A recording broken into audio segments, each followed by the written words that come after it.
Ramayana is so popular in the Indian subcontinent that it is identified with the culture of the nation. The word Ramayana is composed of two words Rama and Ayana, which means the path travelled by Lord Rama. Rama, the hero of this epic, is not just another hero or the protagonist, but he is identified as the Purushottama and one of the avatars of Lord Vishnu. The original epic is written by a great saint and a poet, Maharishi Valmiki. The Valmiki Ramayana is said to be composed between 500 BCE to 100 BCE. It consists of 24,000 verses set in the shloka format and divided into 7 kandas. It is one of the largest pieces of literary work in the world. Valmiki's Ramayana narrates the life of Rama, who is the crown prince of the city of Ayodhya in the kingdom of Koshala. His life is filled with obstacles of various kinds. The story of how Rama overcomes all his obstacles along with his wife Sita and brother Lakshmana, following the path of Dharma, is what Ramayana all about. Over the centuries, Valmiki Ramayana has influenced so many sages and scholars that there are over 300 versions of the epic today.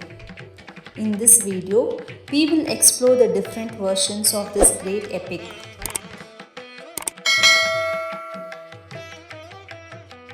The influence of the Valmiki Ramayana has been so powerful and deep that it is part of the Indian culture.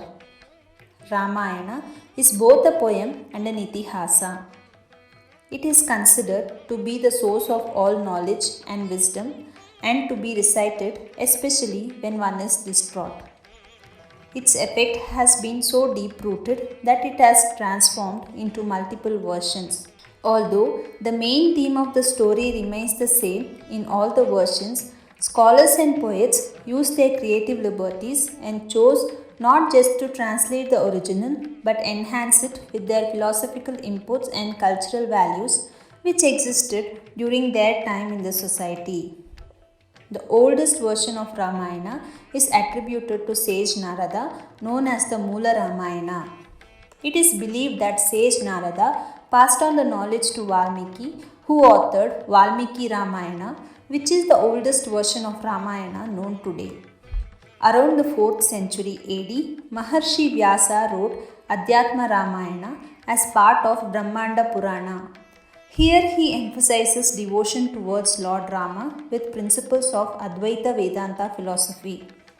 Adbhuta Ramayana is a Shakta Sanskrit work traditionally attributed to sage Valmiki. In this version, Princess Sita is emphasized as a form of goddess Mahakali. The timeline of this text is unknown. This was the time in India where three movements gained prominence known as Vaishnavism, Shaivism and Shaktism.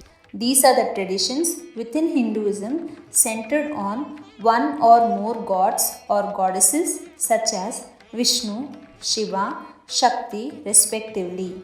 Remarkable achievements were done in the fields of religion, philosophy, mathematics, science and astronomy during the period between the 4th and 6th centuries. This was the golden age of India, patronized under the Gupta Empire. It was during this time there lived a great poet named Kalidasa. One of his most celebrated works is Raghuvamsha. Raghuvamsha narrates the lineage of Sri Rama in 19 sargas. The stories related to the Raghu dynasty, namely the story of the kings Dilipa, Agnivarna, Raghu, Dasharatha and Rama. During the 7th century, a great poet known as Bhatti wrote Bhatti Kavya based on Valmiki's Ramayana. He emphasizes the deep-rooted customs and traditions prevalent at that time with a mix of science and art. Ramavataram, popularly referred to as Kamba Ramayanam, is a Tamil epic written by the Tamil poet Kambar during the 12th century.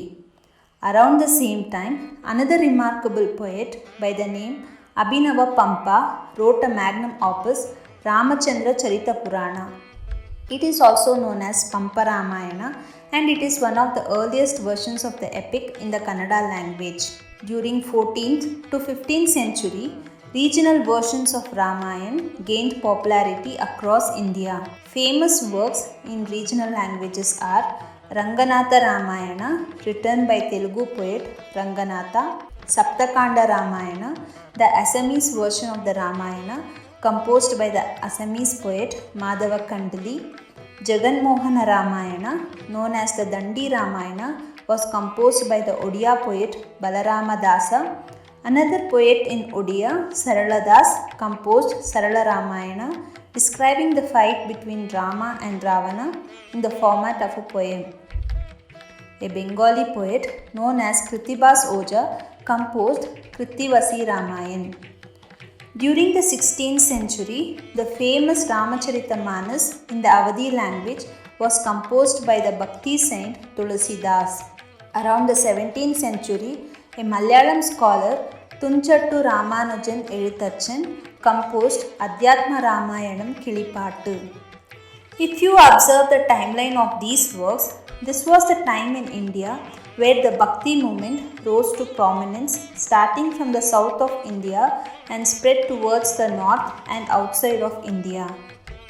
The various kingdoms existing in India at that time supported the Saguna form of worship and encouraged literary and art works based on Puranas and ancient stories, which helped the local scholars and artists recreate the stories of Lord Rama in various formats. There are popular versions of Ramayana outside India in South Asian countries. During the 9th and 10th century, there is an old Javanese poem known as Kakawin Ramayana. It is considered to be of Indonesian origin. Hikayat Seri Rama is the Malay literary adaptation of the Hindu Ramayana epic in the form of a hikayat. It is said to be written between 13th to 17th century. The Ramakien, meaning the glory of Rama, is one of Thailand's national epics derived from the Buddhist text Dasharatha Jataka. Riamkar is a Cambodian epic poem based on Sanskrit's Ramayana epic. It is the national epic of Cambodia. In the above versions of Ramayana, there are various events mentioned differently compared to Valmiki's Ramayana.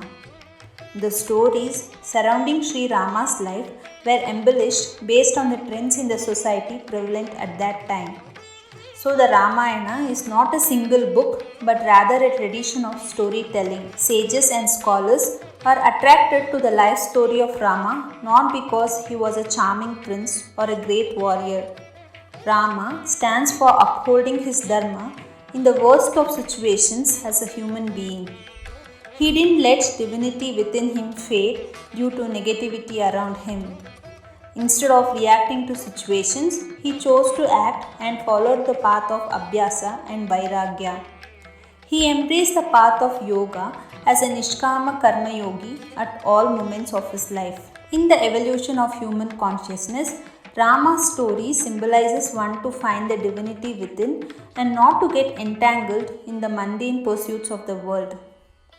As per Balakanda of Valmiki Ramayana Sarga 2, verse 36, which mentions the conversation between Lord Brahma and Maharshi Valmiki as follows. Yavat tasyanti girayaha saritascha mahitale tavat Ramayana katha lokeshu pracharishyati, which means as long as the mountains and rivers exist on this earth, the story of Ramayana will prevail among the people. Thanks for watching. If you like this content, kindly subscribe to my channel, Samatvam Simplified. Find your balance with yoga and ancient wisdom.